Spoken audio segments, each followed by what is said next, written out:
तो my mistake diary का आज कौन सा दिन है? 9वां दिन। क्या डेली आपकी डायरी मेंटेन हो रही है? तो बेटे आज हम 9वें दिन, हमारा हर रोज एक किसी ना किसी टॉपिक पे हम चर्चा करते हैं। जैसे हमने परसों अभ्यास पे किया था, कल पंचुअलिटी पे किया था। आज मैं आप लोगों को बताना चाहूंगी कि बेटे सफलता जो है वो त्याग मांगती है। मैंने बताया है, सभी को पता है? सफलता क्या मांगती है?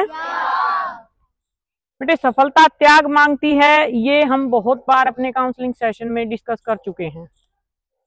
आज सफलता के बारे में हम एक ऐसे महान व्यक्तित्व के बारे में बात करेंगे जिसको आप सभी जानते हैं, और हो सकता है कि आप उसकी पूरी जीवनी से रूबरू हो सकता है आप उनकी पूरी स्टोरी, हिस्ट्री, जीवनी जानते भी हों। सन 1931 तमिलनाडु में एक ऐसे परिवार में, जो बहुत गरीब परिवार था, जिनके पिता नाव चलाकर अपने परिवार का पेट भरते थे, जिनके घर में खाने की 2 वक्त की रोटियां मुश्किल से हो पाती थी, जिनके घर की छत कच्ची थी, जिनके पैरों में चप्पल नहीं थी, जिनके घर में बिजली तो छोड़ो बेटे, लालटेन जलाने के लिए कई बार लालटेन के लिए तेल नहीं होता था। ऐसे परिवार से निकल के ऐसा व्यक्तित्व जिसने भारत रत्न पुरस्कार प्राप्त किया और हमारा भारत का 11वां प्रेसिडेंट बना, और जिसने पहली बार भारत में अंतरिक्ष में पैर रखा, कौन है? अब्दुल कलाम। ठीक है, अब मैं डायरेक्ट बता देती कौन है तो आप समझ जाते, लेकिन 2 हिंट बहुत थे बेटे। पहली बार अंतरिक्ष में भारत को स्थान दिलाने वाले हमारे कौन थे? एपीजे अब्दुल कलाम। और बेटे ये ऐसे परिवार से, मैंने बताया किस परिवार में पैदा हुए। आप लोग तो बहुत अच्छे परिवार में पैदा हुए हो, सारी सुविधाएं मिल रही हैं, तब जाके आपको एक टारगेट दिया गया है। जिस परिवार में 2 वक्त की रोटियों का टारगेट होता है, वहां से और कहां तक का सफर क्या आसान रहा होगा? मैं हमेशा बताती हूँ ना बेटे, पहचान उन्हीं की बनती है जो जितनी ठोकरें खाता है, जितनी मेहनत करता है। अगर हमें अलग पहचान बनानी है तो मेहनत भी हमें उस लेवल की करनी पड़ेगी, नहीं तो भेड़ चाल में ही रह जाओगे। एक 8 साल का बच्चा जिसको पता चलता है कि उसके गांव से कई किलोमीटर दूर एक टीचर मैथ पढ़ाता है फ्री में, लेकिन उस टीचर की क्या कंडीशन थी कि जो बच्चा सुबह 4 से 5 बजे के बीच में नहाकर मेरी क्लास में आएगा, मैं उसको फ्री पढ़ाऊंगा। सुबह 4 से 5 बजे। जब हमारे कलाम जी को पता चला, उन्होंने ठान लिया कि मुझे, क्योंकि उनके पास इतना बजट नहीं था कि वो अच्छे टीचर की फीस अफोर्ड कर सके, लेकिन उनको क्या करना था? कुछ अलग करना था, पढ़ना था। तो बेटे कई किलोमीटर दूर सुबह मैथ पढ़ने के लिए नहा धो के, क्या उनके लिए ठंडी, गर्मी, बरसात नहीं हुई होगी?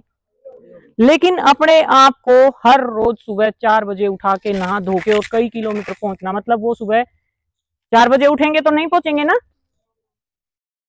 तो बेटे पढ़ाई की जब जिज्ञासा अंदर हुई, कुछ बनने की जिज्ञासा जब अंदर हुई, जैसा मैंने बताया कि उनके जो फादर थे वो एक नाव चलाते थे जहां से उनके परिवार का गुजारा होता था। समुद्र किनारे बैठ जब वो आसमान में उड़ते पंछियों को देखते थे, तो उन्होंने अपना सपना वही बना लिया था कि मुझे एक दिन आसमान में उड़ना है, मुझे एक पायलट बनना है। पायलट ऐसे ही बन जाएंगे। तो जैसे मैंने बताया कि एक टीचर के पास पढ़ने के लिए कितनी जल्दी उठना, फिर ठंडी, गर्मी, बरसात के हर मौसम में। अभी आप लोग क्या करते हो सुबह? कई बार, खैर मेरे बच्चे इतने अच्छे हो चुके हैं कि सुबह सभी टाइम पे नहाते भी हैं और क्लास भी पहुंचते हैं ना। तो बेटे फिर 10 साल की उम्र में साइकिल से रेलवे स्टेशन से अखबार उठाना, पूरे गांव में अखबार बांटना, और घर में थोड़ा सा फाइनेंशियली सपोर्ट करना। 10 साल की उम्र में, मेरे पास 10 साल की उम्र में ही आते हो ना आप लोग। बेटे पूरे गांव में अखबार बांटते बांटते पूरा अखबार पढ़ लेना। ये थे हमारे अब्दुल कलाम जी। पूरे गांव में अखबार बांटते बांटते पूरा अखबार पढ़ लेना, और फिर जहां लाइब्रेरी में पैसे नहीं लगते थे उस लाइब्रेरी में पूरा दिन बुक्स पढ़ना, पुराने अखबार पढ़ना, लिटरेचर पढ़ना, क्योंकि उनको क्या करना था, कुछ अलग करना था। जब इस उम्र के बच्चे, बेटे आपने गरीब बच्चे देखे हैं जो इधर उधर घूमते हैं, खाने पीने की चीजों को इकट्ठा करते हैं, है ना, तब वो क्या करते थे, अखबार बेचते थे और लाइब्रेरी में पुरानी किताबें पढ़ते थे।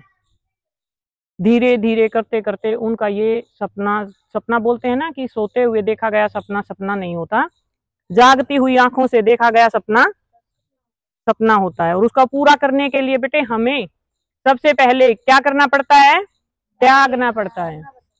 आज हम त्याग पे बात कर रहे हैं ना। और सफलता क्या मांगती है, त्याग।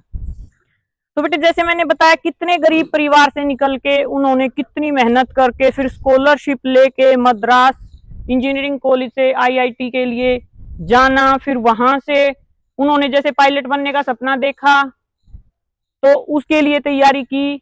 जब वो मद्रास IIT में पढ़ रहे थे ना, स्कॉलरशिप थे, तो उन्हें एक प्रोजेक्ट मिला हुआ था। हम आपको टारगेट देते हैं ना, तो ऐसे ही उनको प्रोजेक्ट मिला हुआ था। कई महीने बीतने के बाद जब वो प्रोजेक्ट पूरा नहीं हुआ तो वहां के MD ने उनको बोल दिया गुस्से में, अगर 3 दिन में प्रोजेक्ट पूरा नहीं हुआ तो आपकी स्कॉलरशिप रद्द कर दी जाएगी। तो आपको क्या लगता है बेटे, 3 दिन कलाम जी सोए नहीं, ना दिन ना रात। 3 दिन 3 रात उन्होंने नींद नहीं ली, क्योंकि उनको ये पता था कि स्कॉलरशिप अगर मेरी रद्द कर दी गई तो मेरा सपना पूरा नहीं होगा।